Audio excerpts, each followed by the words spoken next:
tutup mata, kita mau berdoa kepada Tuhan. Tuhan Yesus, sungguh indah bersamamu Tuhan, selama-lamanya bersamamu Tuhan.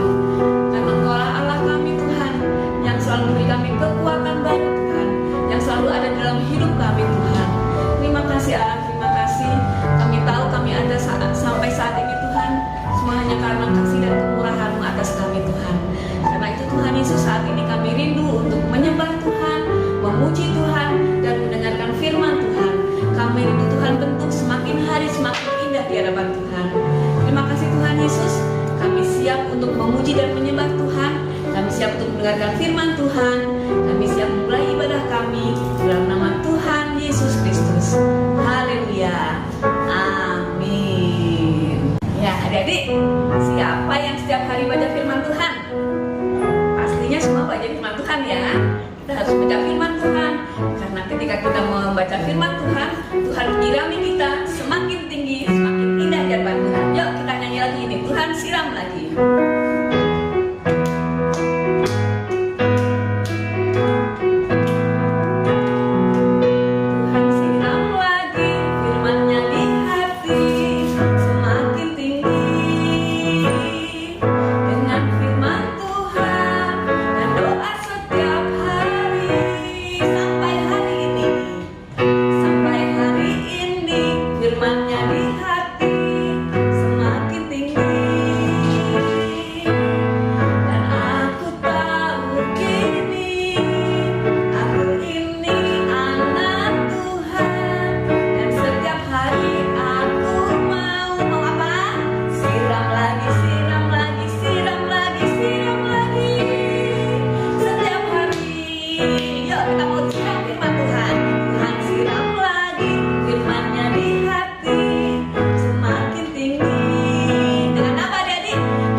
Siapkan hati kita untuk mendengarkan firman Tuhan. Aku mau seperti bintang Tuhan.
indah di hadapan Tuhan.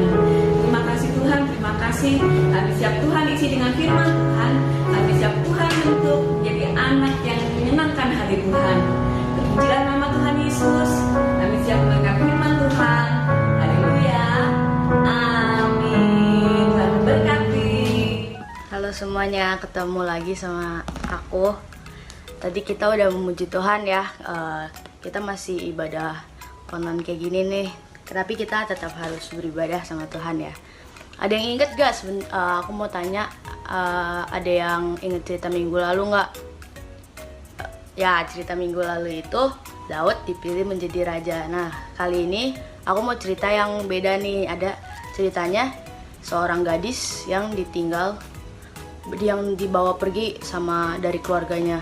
Jadi ada seorang gadis kecil ya mungkin umur 7 tahun lah ya. Dia pergi meninggalkan keluarganya. Nah, pergi meninggalkan keluarganya ini bukan karena dia mau, tapi karena dia diambil sama musuh. Jadi seperti diculik gitu sama musuh yang dia nggak kenal. Akhirnya dia nggak ketemu papa, nggak ketemu mama, nggak ketemu saudara-saudaranya. Dia sedih. Kalau kalian pergi ke tempat jauh kan pasti sama orang tua, sama kakak adik atau sama saudara. Perginya misalnya ke Bandung, kalian kan rekreasi. Kalau ini enggak, dia pergi bukan karena kemauan dia, tapi dia pergi karena dipaksa. Dia sedih banget. Nah, karena dia sedih itu dia berdoa sama Tuhan, Tuhan aku nggak sama orang tua aku nih, Tuhan lindungi aku ya. Nah, Tuhan pasti lindungi. Sekarang dia itu dibawa pergi tinggalnya di negeri Aram. Nah, di negeri Aram ini si gadis ini bekerjanya bantu-bantulah jadi pelayan di rumah seorang bapak yang namanya Bapak Naaman.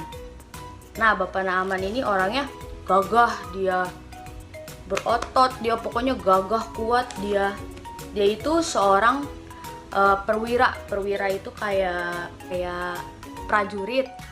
Nah, Naaman ini seorang pandai berperang, dia biasa berperang. Kalau negeri Aram ini berperang, nah dia juga maju. Nah, maka dari itu si Bapak Naaman ini dihormatin. Jadi kayak kalau Bapak Naaman ini lihat, ya Pak, makan Pak. Terus makanya bukan warga doang, bukan masyarakat negeri Aram aja yang menghormati, tapi raja dari negeri Aram juga menghormatinya. Jadi semua pokoknya Bapak Naaman ini keren lah, semuanya menghormati. Tapi di rumah Naaman, di rumahnya dia selalu murung, dia sedih. Jadi kan tapi yang lihat itu kan gadisnya kan, gadis kecil ini kerja di rumahnya Bapak Naaman. Jadi dia selalu lihat keseharian Pak Naaman, walaupun di luar dia dihormati, tapi dia di rumah itu sedih, murung, kadang-kadang suka bengong. Nah, si gadis ini penasaran dong, kenapa kok di luar dia bisa dihormatin orang tapi di dalam rumah dia murung. Ternyata si gadis ini bertanya, Bapak kenapa selalu murung? Bapak kenapa sedih, murung, kadang-kadang suka bengong? Nah, si gadis ini penasaran dong, kenapa kok di luar dia bisa dihormatin orang tapi di dalam rumah dia murung. Ternyata si gadis ini bertanya, Bapak kenapa selalu murung? Bapak kenapa sedih? Kata si gadis ini, bukannya Bapak ini pandai berperang, Bapak kuat, Bapak kan dihormatin di negeri Aram ini, kenapa Bapak harus sedih? Terus katanya si gadis ini juga nanya, Bapak sakit? Terus kata Bapak Naaman ini, iya saya sakit. Nah, gadis ini penasaran dong, ditanya, Bapak emang sakit apa? Aku nggak tahu sih Pak. Si Bapak Naaman ini suruh diem-diem kayak, shh, jangan bilang-bilang ya, Bapak ini sakit kusta. Nah, pada zaman itu sakit kusta itu nggak pernah mau dideketin sama orang kalau orang yang sakit kusta, karena dianggap sakit kusta itu adalah sakit kutukan. Kenapa bisa dikutuk? Karena dia pernah berbuat jahat sehingga dikutuk, yang akhirnya dia kena penyakit yang namanya kusta. Lalu gadis ini nanya, hah? Kusta? Terus kata bapaknya, ya kusta. Penyakit ini tuh sangat gak mengerikan deh, nggak benar-benar orang kalau lihat orang sakit kusta kayak udah jangan deket-deket. Kenapa pada nggak mau deket-deket? Karena dilihat itu gak bagus karena kulitnya Bapak Naaman ini pada mengelupas, luka-luka, sakit, pokoknya perih. Akhirnya Bapak Naaman juga bingung karena ini penyakit nggak ada obatnya. Bapak Naaman berdoa sama patung. Tung patung, aku mau sembuh dari penyakit kusta. Patung sana, patung sini, dari patung yang orang, patung yang binatang, nggak ada yang bisa nyembuhin. Nah, si gadis ini sedih, maksudnya dia percaya, gadis ini percaya sama Tuhan, tapi Bapak Naaman ini nggak percaya sama Tuhan. Jadi si gadis ini berbicara dalam hatinya, aduh coba Pak Naaman berdoa sama Tuhan ya, kan Tuhan pasti menyembuhkan. Kalau sama patung, Tuhan nggak bisa patung nggak bisa sembuhin, patung kan benda mati.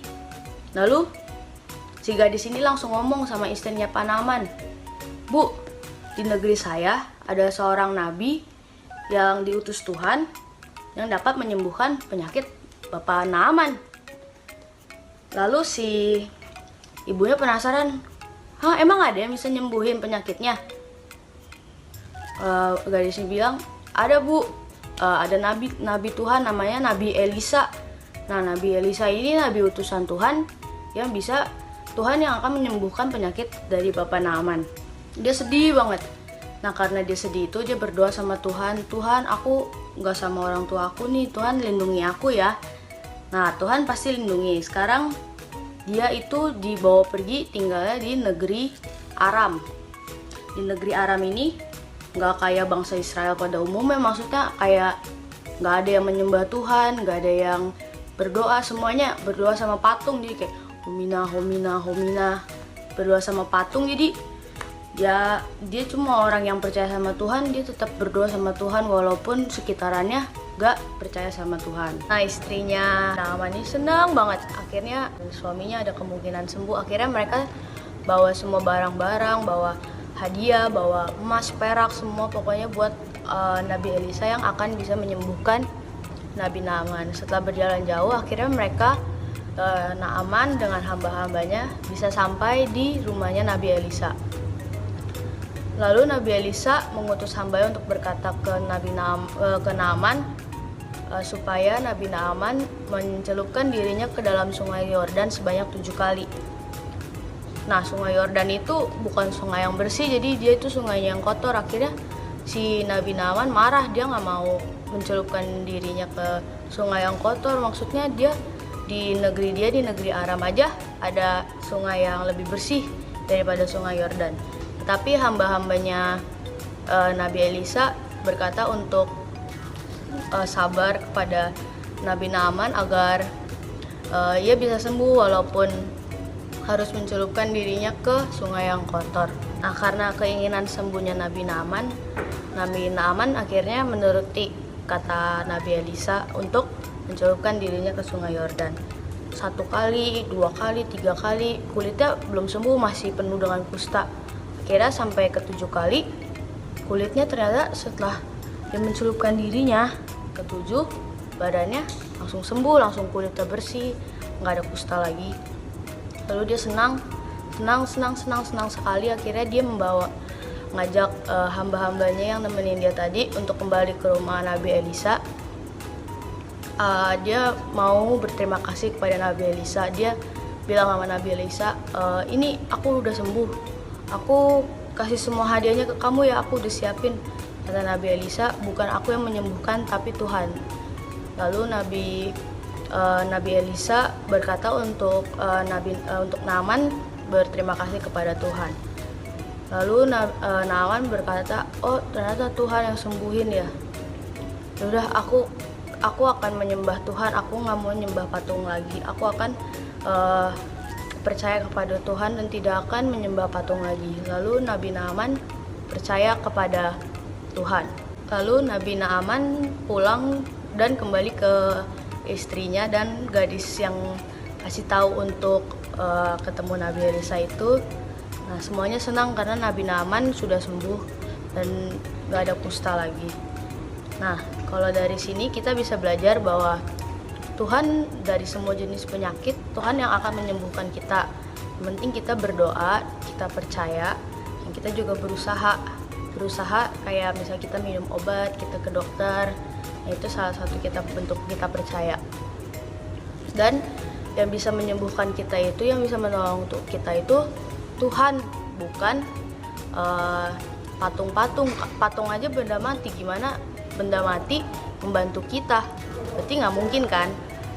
Ya, sekarang kita mau ayat hafalan. Ayat hafalannya ada di Mazmur 18 ayat 2. Isinya, aku mengasihi Engkau ya Tuhan. Jadi ada di Mazmur 18 ayat 2. Aku mengasihi Engkau ya Tuhan. Nah, sekarang kita mau berdoa ya. Tuhan, terima kasih Tuhan karena Engkau sudah memberikan kami kesempatan untuk mendengarkan firman Tuhan. Berkati kami supaya kami dapat mengerti Tuhan dan menjalankannya. Berkati kesehatan kami, sekolah kami, orang tua kami, pekerjaannya, dan semuanya. Dalam nama Tuhan Yesus kami berdoa. Haleluya. Amin.